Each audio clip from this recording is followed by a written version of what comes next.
Hey everyone, Nubkeks here, and in today's video we're talking about Firelands time walking. I think this was actually added to the game about a year ago during BFA, which means that we should be due, I believe, for some Mists of Pandaria time walking as well this expansion in Shadowlands. Hoping for a Throne of Thunder myself. Please make it happen. But yeah, Firelands, we're going to talk about this today. I'm obviously playing this one as well on my druid, which I am leveling up. I'll probably finish leveling it to 60 on stream tomorrow, and we'll be good. Quick point here. You guys might be wondering about loot. As we all know, loot is very hard to get in Shadowlands. Is the Firelands time walking raid good for loot? Well, not really. I got one piece of loot from our full clear here today. Now, it's kind of nice for me because this character is currently level 57. And the loot was item level 200, so I can't equip it until level 60, but hey, it's one piece of loot to get me started at 60. But honestly, you're mostly doing this thing for a bit of fun, and maybe some time walking badges, but mostly for fun. The loot is pretty dreadful at the Shadowlands level. It's dreadful, as we all know. But coming back to Firelands, and speaking of Cataclysm in general first, actually, what did you guys think of Cataclysm? Did you play during Cataclysm? What did you think of the expansion? This was the only WoW expansion that I never played. The main reason being just the time in my life that it came out, right? I had to stop playing WoW. I played WoW, I think, the first day it released in Europe, and I played it sort of on and off the whole way through into Wrath of the Lich King, which I really loved. And then I had to stop playing during Wrath of the Lich King because I had to do exams to get into college and into university and to focus on that. I think I also got an Xbox 360 at the time as well, which also took some time. But yeah, I didn't actually play WoW for a while. I missed the entirety of Cataclysm. I came back during Mists of Pandaria, and I played very casually. I was a solid LF4 raider. And then I got back into some, I think, normal and heroic raiding in Warlords of Draenor. But yeah, I missed this expansion entirely. And honestly, for me, from the outside, as someone who never played this content, I've never particularly missed it. You know, I never really felt like I was missing too much stuff. I think a big part of that is whereas the other expansions have kind of, you know, you're fighting on a new continent. It's fairly centralized and has a theme. The thing about Cataclysm was the whole world revamp, and all of the zones were really spread out. You know, you had Mount Hyjal up in the north of Kalimdor, you had Uldir down the bottom, you had Vashj'ir, which is actually, by the way, Vashj'ir, one of my favorite leveling zones. Massive fan of Vashj'ir. And I know most people hate it. That's my favorite bit of Cataclysm, though. I'm not even joking, it is. But yeah, I don't know, because they're so spread out, I guess there's a little bit of a lack of feeling of what the expansion was about to me, and a lot of retreads as well, like Ragnaros we're going to talk about in a bit here in the Firelands. But yeah, I'm kind of curious what you guys think. Did you guys really like Cataclysm, for example? I think I've heard that it was pretty good for PvP. Was it good for PvP? That's what I've heard. I'm kind of curious, though, what your thoughts are. Firelands, yes, the subject of the video. Firelands. This was sort of that middle raid of Cataclysm, right? It wasn't the initial raid. Not the equivalent of Castle Nathria, but it was the equivalent of like Ashara's Eternal Palace. This one was famous for being where you actually fought Ragnaros, took on Ragnaros, again returning. And that is certainly, you'll see, that's a really cool fight. It really, really is. There's some great fights in here.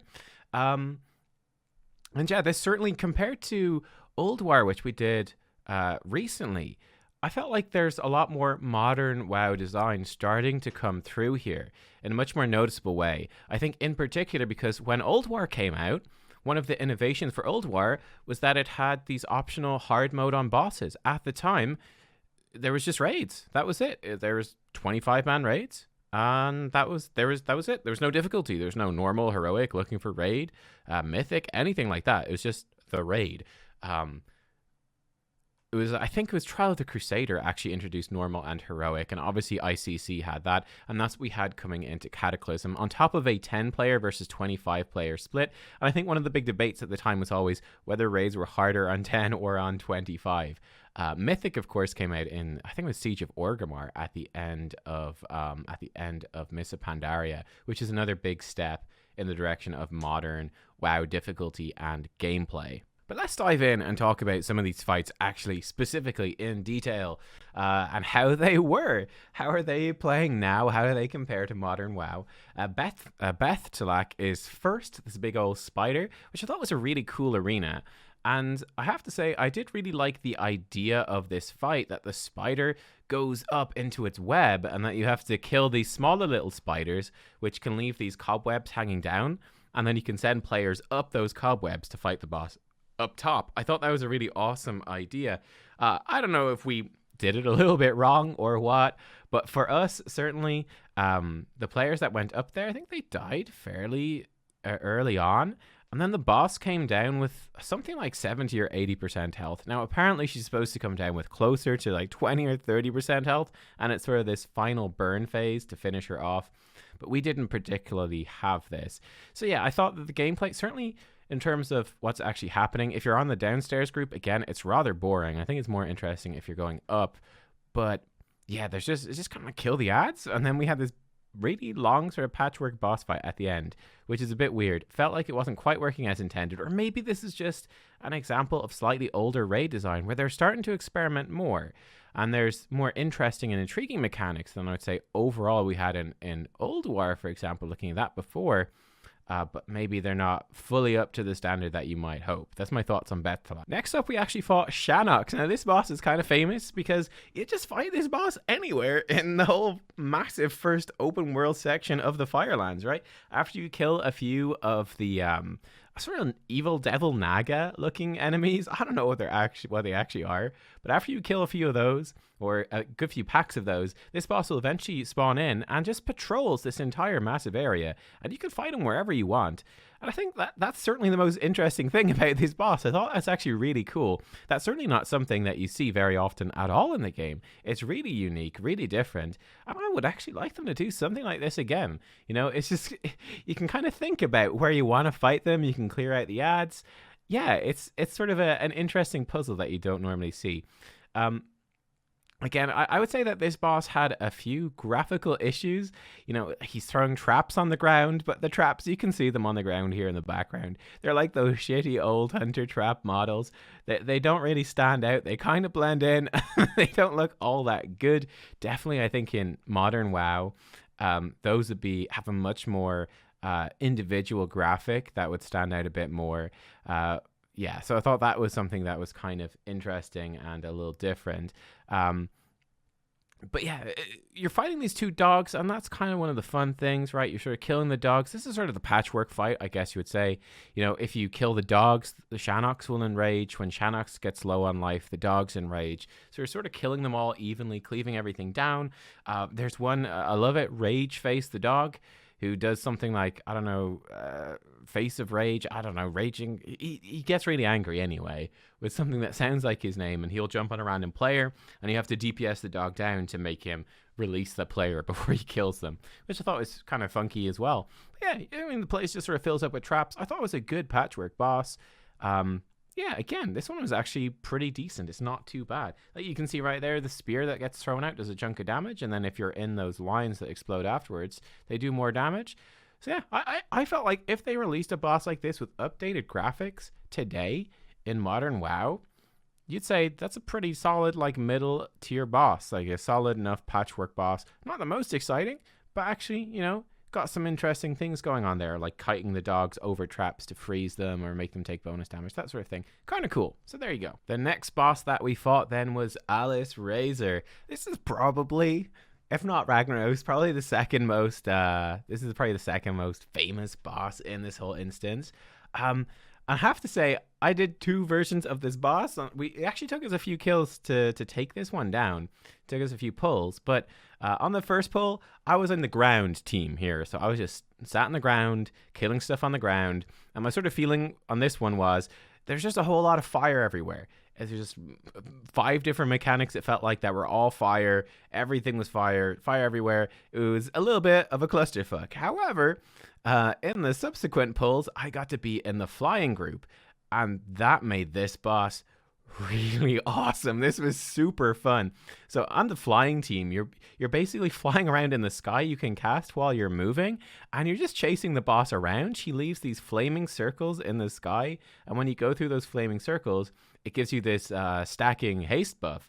And refreshes your flight buff as well. So super fun, right? You're just constantly powering up as you're flying around, and you're just doing your DPS rotation, which is getting faster and faster and faster, whilst also basically constantly moving and trying to go through those rings.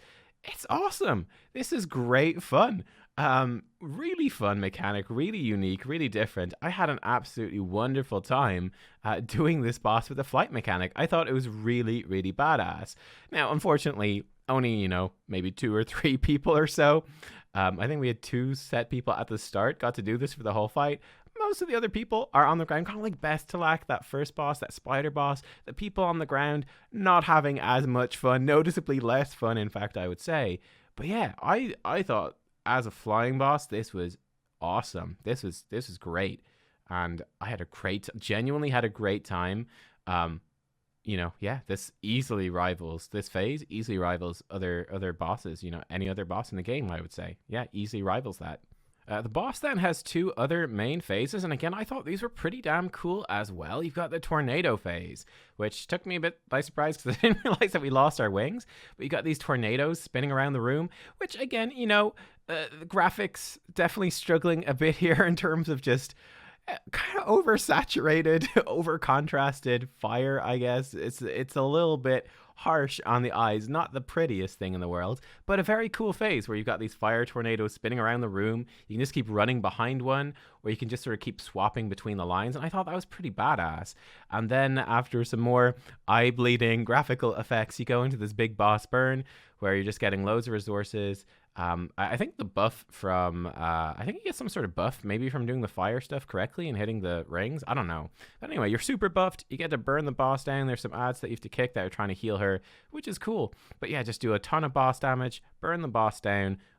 You get rewarded for doing the previous phase correctly by being more powered up. I thought this was really cool. So yeah, again, Alysrazor, I actually thought this was a fantastic boss. Like, really, really good. Again, maybe boring if you're the ground team, but this boss has some awesome design things going on in it. I was a big fan. Next up is the place where we got stuck for quite a while, which I think is probably, from my understanding, is quite true to Firelands of yore, the historical Firelands, Lord Rhyolith. This guy, again, has really interesting, really unique mechanics, which I thought were cool. The way it works is that you can't really damage the boss at the start at all. He's got this armor plating. He's basically invulnerable, but you can damage his right foot or his left foot, and depending on how much you damage, you can see in the sort of the center bottom right of my screen, there's a sort of unique encounter bar there. It fills it up, and it will actually turn the boss around, right? So shooting his right foot makes him turn to the right, and you have to essentially slowly move, so a tank controls this boss around the room to handle this. It's quite cool. Then he'll be spawning in these volcanoes, and you have to walk him over these volcanoes. When he does that, it's going to make some ads, so you have to kill off those ads. After you've walked him over enough volcanoes, he becomes vulnerable and can be damaged. But yeah, I mean, we had definitely some trouble just exactly figuring out how precisely the walking mechanic worked, avoiding dots on the other leg and stuff. Yeah, I don't know. I don't know if that actually matters or not, but that was definitely part of it. And then making sure that the actual DPS was focused into the ads as much as possible, and simply damaging the feet to make him move in the direction that you want him to. So yeah, I actually quite like this one. I think this one is very creative. Again, the graphics, they're old. They leave a little bit to be desired here. But again, I think this is a cool idea for a boss. It's a little clunky. It's a little funky. But you know what? I respect it. Compared to, let's say, the unique bosses in Nyalotha, right? So the freaking football boss, Xanash, you guys remember that? That was a pain in the arse. I really didn't enjoy that. But this sort of gimmicky boss, I thought was kind of cool. Even though, like I said, we got stuck on this one for quite a while. This took a bunch of attempts trying to figure out how it worked. Yeah, I think it was probably about an hour we got stuck on. It was quite a while. But there you go. Lord Rhyolith. How did you guys find Lord Rhyolith? Did you guys get stuck?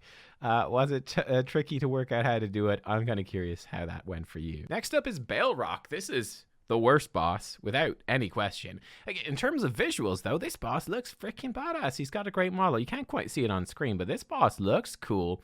And you're fighting him in...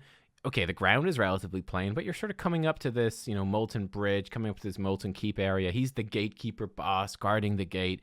I think that looked, visually kind of cool. But the boss is just boring as heck. The boss doesn't seem to particularly do almost anything at all. He just sort of stands there and he hits the tank. I think one of the mechanics that you'll see me doing here probably is that he spawns in these crystals. We were thinking he was supposed to be spawning more crystals than he was, but for us he seemed to only spawn one at a time, and then he just alternate players soaking those crystals. We probably went a bit high in terms of the crystal stacks. We should have been swapping more aggressively because it does get quite difficult to heal players through that. But the healers essentially get a healing buff when they heal players that have been damaged by the crystal, and they can translate that into healing the tanks more. The tanks have something weird happening where one of the tanks gets way more max HP, then the other tank will be exploding and hitting the tank with higher max HP for their max HP, and because the tank has higher max HP, they don't get damaged as much by the tank with lower max HP, and blah, blah, blah. I don't know. It's kind of weird. What it actually came down to was a lot of just standing there DPSing a boss that wasn't really doing anything. So big thumbs down on this one. Great boss model, terrible boss fight. The next boss then was Majordomo. And I thought this boss was kind of cool. He's a druid themed boss. So he shapeshifts. He starts off in scorpion form. And the way you control this boss is actually, again, really creative. Really creative. Whenever your raid is mostly stacked up, he becomes a scorpion. And the scorpion will use his big claws to do this massive frontal claw attack that splits damage between everyone in front of him. When everyone spreads out, he becomes a cat, a fire cat. And the cat, again, works with the idea of being spread out. The fire cat will leap onto players and leave these big fire pools behind it. So yeah, really awesome, actually. I thought there's a very clever idea for the boss. You can choose when to move it between scorpion or cat form. You sort of want to let the boss build up a few stacks. He sort of gets more powerful every time he does his big ability. Like when his energy fills, he gets stronger. You can see he's got 3 stacks of the buff, for example, in the footage in the background here. Yeah, it's kind of awesome. It's kind of cool. He also has it on his druid phase where he puts debuffs on people. I thought this was kind of unique as well. Where he'll put these seeds on you, these bombs that are ticking down, but they have these entirely random timers, right? So there's going to be one seed will have, like, let's say 5 seconds on it, one will have 10, one will have 15, one will have 20, one 25, like all the way up to like 50 seconds or something like that, like a really long time. But they're on different people at different times. So again, it's very simple, but it's the sort of mechanic that I think you see those sorts of mechanics in modern raiding as well, where it's kind of like, okay, track the debuff, and then run out and have the debuff explode when it's your turn. I just kind of enjoyed the fact that it was random. So I think we did 2 pulls on this boss. But on one of the pulls, I had like 40 seconds on my debuff. So it's kind of like, okay, cool. Whatever, in 35 seconds, I'm going to wild charge out or soul shape out, and then I'll come back after. And that was kind of neat. So yeah, I thought there's some nifty ideas with this boss. Kind of cool. So yeah, there you go. Majordomo Staghelm. Not bad. Not amazing, but not bad at all. Pretty cool. The final boss then, of course, is Ragnaros. So Ragnaros, very, very famous for you're fighting this big swirly ice cream cone, and you've heard rumors that there may be a top half to this boss. He may have a face, he may have a head, but you never actually see them. It's really interesting. Legends tell of seeing the top half of Ragnaros. So I think this is not the heroic version of the fight that they give you, because I believe that he's supposed to get up and his legs come out and he starts walking around and everyone gets shocked and everything. He doesn't do that, certainly in this time walking version. But again, I thought this was also a pretty cool boss, a great boss that starts to bring in a lot more modern WoW elements. Like, this is very, very similar to what a modern WoW boss is starting to look like. So in phase 1, he's putting down magma traps. You can go into the magma traps with specs that have ways to mitigate fall damage, so they can get rid of those traps and come back down. I don't know if there'd be more ways to play around that in heroic. They seem to do a fairly big chunk of damage. The boss smashes the platform. The hammer sends out fire waves, so just make sure not to be hit by the fire waves. Again, fairly standard. I thought that was very easy, actually. The Sulfura smash thing was super easy. I feel like you could have a much harder version of that mechanic. Could happen in in sort of modern WoW, for example. And then one of these intermissions, which is very cool too, the splitting blow. The boss slams a hammer down. It can be at a random point in the platform. And you're going to have a bunch of ads that are going to start running towards the hammer. If they reach the hammer, you're screwed. You're going to die. It's going to be horrible. But you can damage them, CC them, lock them down. I thought, again, this was a really cool intermission. Very fun. Just big AoE damage, getting CC, getting control. I could come in with like the Druid Typhoon and get some good value out of it, which felt good because Convoke and Wild Charge backwards into the fire, because I don't remember how to play the spec. Because it felt good to do something useful as Druid, because Convoke the Spirits on pull, from what I could tell, just didn't work. You just sort of wave your hands around with Convoke the Spirit, look very fancy, but don't actually do anything, which was kind of a laugh. The second major phase here, actually, I think I was going to skip ahead, but it's actually at this exact same point. But he spawns in these seeds, which is again pretty cool, right? Everyone drops seeds under them. You drop them all on one side of the room, and then run over to the other side of the room. I remember, I have a feeling I've heard about this being really difficult in the past, and perhaps on Heroic this was harder, there was more to it. I certainly felt that on the difficulty that, in the fight that we did here on Time Walking, again, this was quite easy. You could very much have, if you think about the seeds, for example, on Artificer Zymox, which we just killed, you can see the kill video there. For example, placing those seeds is much, much harder, and you've got very, very little free space left, whereas the seeds, placing them here and getting out of the seeds was quite easy. But again, it's literally, dropping seeds and running out of the explosion radius. That is pretty much literally the same mechanic that we just did on the last mythic boss that we just killed. So yeah, I thought that was kind of interesting to see for sure. And again, the seeds then spawn out a bunch of ads, AoE them down, and you're good. Then Ragnaros, he's going to smash these areas of the platform. He can smash the middle, the back, the front of it, whatever, and he'll leave a bunch of fire there, which you have to not stand in. So again, relatively easy to deal with.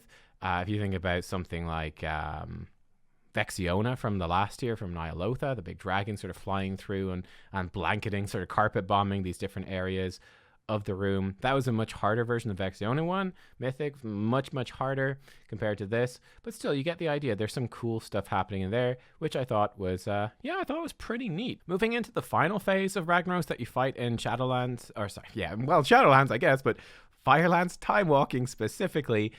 This is a little bit disappointing. I think this is where, having those big differences between different difficulties starts to make sense, right? So I think this was around about when you would push Ragnaros down, and then they have another phase, this sort of secret heroic phase where he'd get out of the fire and start walking around, and this like extra epic section to the boss fight. For us, you just, he spawns in a few more ads. There's a bit more random fire things around the place. And then the boss just pretty much dies. He pretty much kills over, and you're kind of like, okay, well, we killed the boss. It's a little bit underwhelming, right? It's certainly a little bit underwhelming. So yeah, it's sort of interesting, what do you guys think of that? I think it's an interesting question when you do have, I personally am a fan of having, new mechanics or new secret phases, for example, on Mythic end bosses nowadays. Secret Mythic phases, I think, are great. It gives that sense of excitement to Mythic difficulty. It's a little disappointing, I guess, if you're doing the lower difficulties, you don't get to see that stuff. Or maybe, I guess it really ties in well with streaming. You can see it on streams, and there's a sense of excitement, and I think that's pretty awesome. I really, really like that. But yeah, I can certainly feel like when doing the Ragnaros here in Time Walking, it's kind of like, I would have liked to see, that heroic phase. That would have been great, rather than what we had going on here. We did have this meteor rolling around, which I think you have to knock away from players. Oh, it's gone on fire there. I don't know what that's about. But you could hit it with spells and knock it back, which is fine.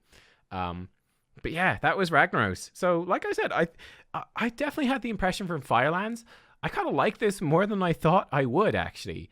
I was more impressed than I expected to be, because like I talked about at the start of the video, I have a relatively negative view of Cataclysm, right? The only WoW expansion I never played, and one that I'm not too pushed about missing. But I thought that this raid did have some pretty cool stuff going on in it.